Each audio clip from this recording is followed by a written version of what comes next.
I've had a lot of past girlfriends and a lot of breakups happen because of fishing. All right, got to get your priorities straight, right? Fishing first. Yeah. And whenever they're not okay with it, I realize that it's she's not the one, and I just kind of moved on. Not the one. Get up and go, put your body in gear. You're in control, so grab the steering wheel. Welcome to the Destination Angler Adventures Podcast, the podcast about life and fly fishing from anglers like you. And I'm your host, Steve Haigh. Here on the Adventures Podcast, we put you, the angler, center stage to tell your stories and share your adventures. Get up and go. Get out of here. Get out of here. So today, Dylan shares some pro tips on carp fishing, girlfriends, and his work to fish lifestyle in Colorado. Hey, if you've ever wondered about carp fishing on the fly, then this episode is for you. Let's hear from Dylan. All right, Dylan, man, welcome to the show. Thank you very much, Steve. Thank you. Yeah. So everybody, Dylan sent me a picture of a monster carp, and I was like, man, I got to find out more about this. So we ended up exchanging some DMs on Instagram and talked a little bit. Dylan, tell us about that huge carp you sent me. How big was that thing? Oh, that guy.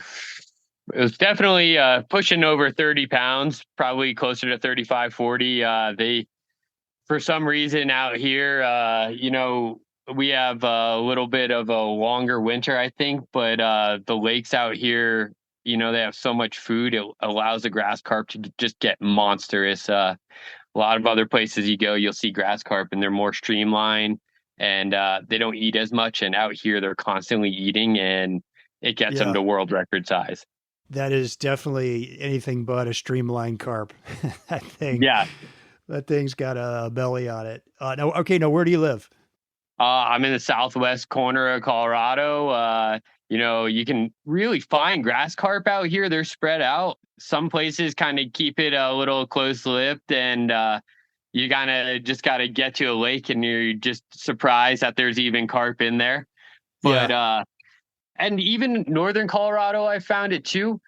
I think it's just there's so much bug life present, especially even in the spring underwater for them to eat. And then once it gets warm out here, there's so many big grasshoppers that are just full of protein for them to eat. They get massive because like you look at some other places like down in Arizona and like New Mexico that also hold grass carp, and they're a lot skinnier. And I think it's just because it gets so hot down there that the bug life starts to drop off again.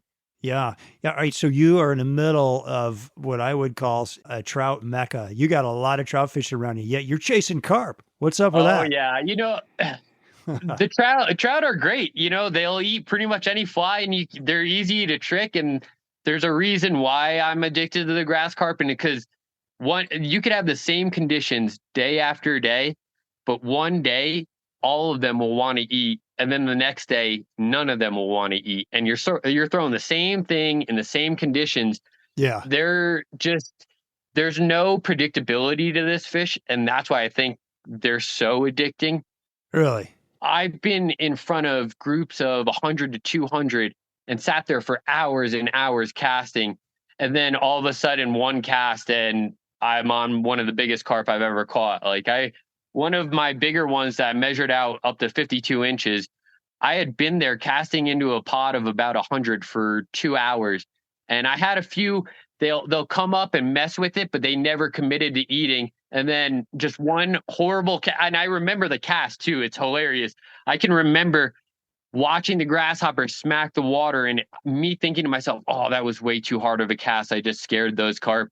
And he came up and just ate it, and it was a 45-minute battle of me landing this fish and then it going back into the middle of the lake over and over again. Really? All right, so what's your setup for carp? Typically, I love to throw a 5-weight for them, especially because if it's a little windier, you can manipulate a grasshopper a little bit better. But like I've gone from 2 weights to 8 weights with them.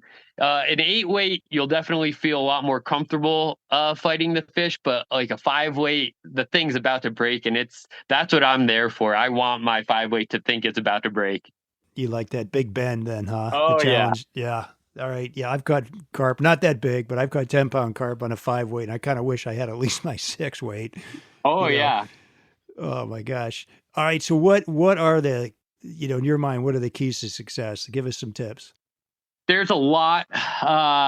You know, one thing I'm always looking for, especially if they're eating top water, if they're if they're sitting on that top column of the water, and sometimes most of the time their back will be out of the water and they're just bobbing around, that's a good indication that they're definitely looking up. Because Okay. like common carp, especially in the spring, they'll be tailing and they'll be eating off the bottom and more mid-water column. But once it warms up, they look up, and when you're on there for the right day, like there's some days I've caught 7 to 10 of them. It's all because it's just hot and they're just sitting right there waiting for it. They like the heat. Oh yeah, yeah, and it's crazy. They act like tarpon sometimes too. Sometimes they'll act like carp and just pod up and sit on top of the water, and then there's other days where they're all from head to tail in like a tarpon line, just cruising the coastline. And if you just put a cast or two on that line and one of those carp, even if they don't go to the fly, but if they don't act like the rest of them and they break off the line a bit or they show that they saw that fly, Yeah. if you put another cast or two onto that carp, he'll most likely come up and eat. Oh, really? Keep working him. Oh, yeah. And I found that too. Like, if they show little interest, it's not, don't leave your fly just there. Keep giving them that fly and making them think that more grasshoppers are landing. And a lot more times than less, they'll turn around and come and eat it. Really? All right. So carp eat grasshoppers. Okay, that's kind of news to me. Sorry, I'm not a carp expert. What else? What else do carp eat? Grasshopper is by far the number one fly for them, especially like I said, once it's warm. But in the springtime, like when they're eating mid water column to low water column, a lot of times I use like damsel flies, something that will sink a little bit, and or like definitely a sparkly.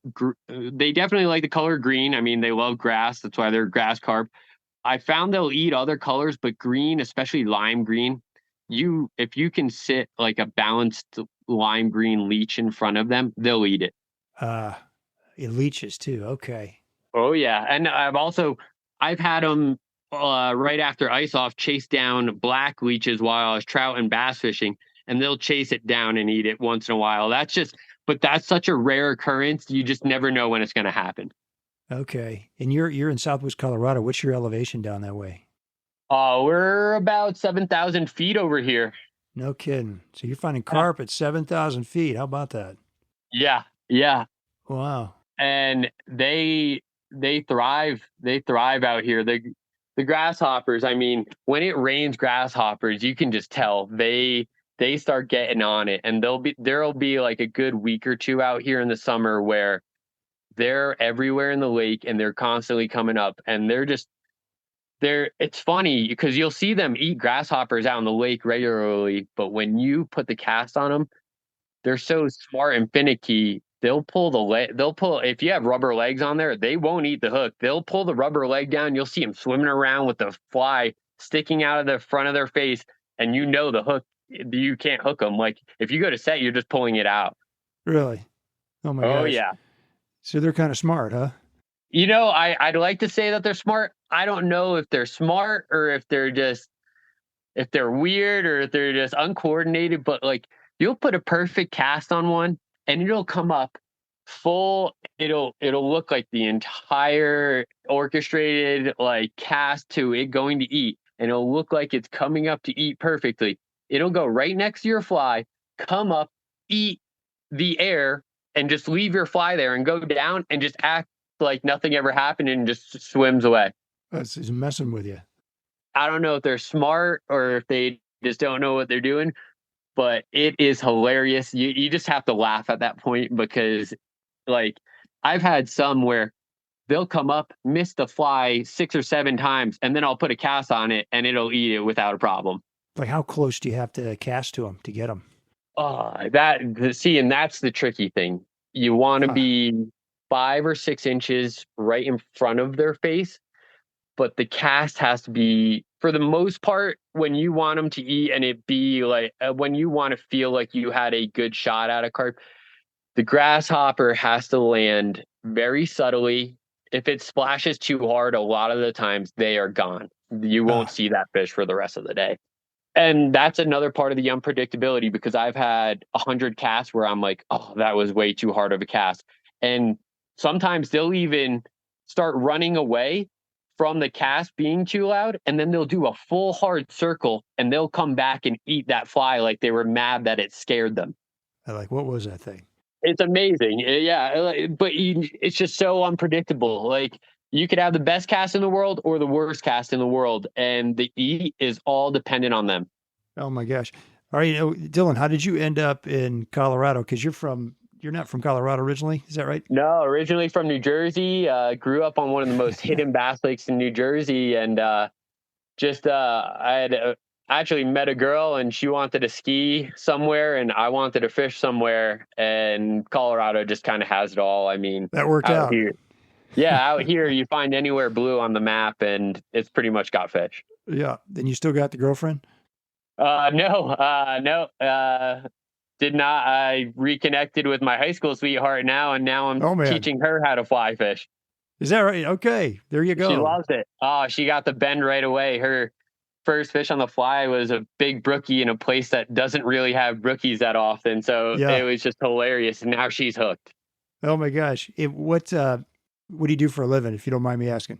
Yeah, I'm a cook. I tried to just plan out whatever job I could have where I could make good enough money and support myself. Because for the most part, I was by myself, and it was just me and my dog. And so I took up a cooking job where they paid really well. They understood my fishing habits. And in the summer, they give me 4 days off a week to let me go do what I want. They know not to bug me because I won't be in service.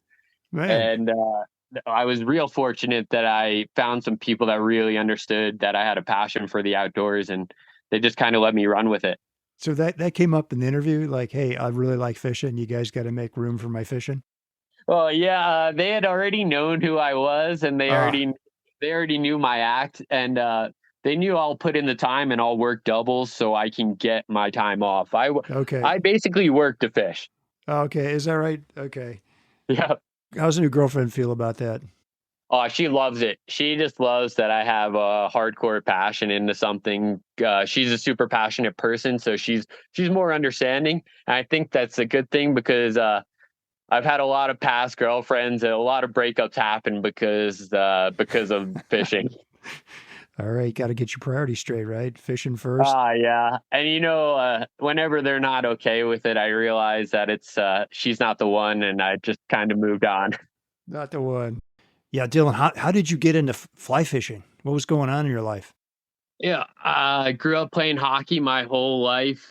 I didn't really know how to replace it, and I had gone through a really terrible breakup with actually the girl that I've reconnected with now, and I'm looking to make a life with. She really kind of made me realize I had to turn my life around and be a better person. And I was struggling for a bit. My buddy came home from college and just told me he knew how big I was into fishing already, and handed me a fly rod and just said, "Get at it, and you're going to be addicted to it." And he was so right. I never touched a spin rod again after that. There you go. For 2 months, I thought fly fishing was the dumbest thing in the world because of how aggravating it was with tangles and not having a real instructor to do anything. It was just all me. And after 2 months into it, I went trout fishing one day. I still remember. I went trout fishing one day, indicator, nymph rig, and the rapid was ripping so hard. And I had been fishing all day and wasn't catching anything. And I'm like, let me just put this through this fast rapid. And all of a sudden, I caught 3 or 4 trout right out of that rapid, and I was like, "Oh, this is the reason why people do this. There is something behind this." And from there, it was just, I couldn't stop. I couldn't stop. Like I said before, I've ruined a lot of relationships because of this, but it's my passion. You never stop thinking about it. It never leaves my mind. I'm at work and I'm either listening to your podcast or another fly fishing podcast, or all I'm doing is thinking about where I'm going to hike or where I'm going to fish next and what I'm using. Yeah, that's awesome. It's taken over my life. I've even gotten my dad, who is an ignorant spin fisherman for a very long time, and he Yeah. never thought the fly would work or he would ever have the patience to use a fly. And now he sends me pictures of him catching big trout in New Jersey on the fly. In New And Jersey. All right. oh yeah, oh yeah, Okay. super underrated state for fishing. I will say that. There's trout in New Jersey, huh? There's trout, there's huge carp, there's everything. It's a very multi-species state, and I also think that's why I fell in love with Colorado. I can go out here and poke any type of fish I want, and when you have that under your belt and in front of you, it's nice. That's cool. That's super cool. All right, you got a bucket list location for carp fishing? Bucket list for carp? Yeah. Yeah. And we talked about this a couple weeks ago. Remember? I'd say Beaver Island. That's always probably my bucket list for carp. And I'd like to go over to Europe too, especially because a lot of those guys are catching them mostly on bait, and I'd like to go show them a thing or two with the fly. Fishing. Yeah, they revere their carp. I know in the UK, there's carp that are 50 years old. They practically got them named. And they're dinosaurs. They're dinosaurs, and like for me, and Beaver Island is another place where you can get to that, but I definitely want to go to Europe and go get one that's like a common carp over 50, or at least a mirror That'd be pretty too. cool. But I mean, Europe's my destination anyway, because they got carp over there, but they got Wells catfish, and that's just a bigger grass carp to me. Yeah. All right. And folks, Beaver Island is in Michigan, like in the middle of Lake Michigan, off the coast of Michigan, right? Yeah. And you're basically bone fishing for carp on flats. And to me, that just sounds like paradise. That does sound really cool. Well, I got to do a show on Beaver Island one of these days. Dylan, man, thanks for being on the show. What else can you tell us? Anything else we need to know about carp fishing? Yeah. Grass carp, there's a few things I'll just touch on real quick. They're very sensitive. I mean, all carp are very sensitive to vibrations around them, especially grass carp. And if they're getting looked at a lot, it's all about sneaking up on them. Don't let them know you're there. That, for me, is the number one key on how to get an eat from them. Sneaking up on them.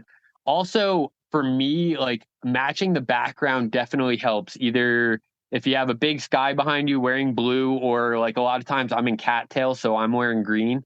And I found that helps. And moving slowly through the water. Like if you see the carp already, move slowly. There is no rush. They're going to most likely stay in that spot anyway, or just do a little lap. So they're going to stay in the general area you see them in. There's no rush to getting to them. It's all about taking your time, seeing where they're kind of eating to and where they're sitting in the water column. Earlier in the year, they're going to stay lower.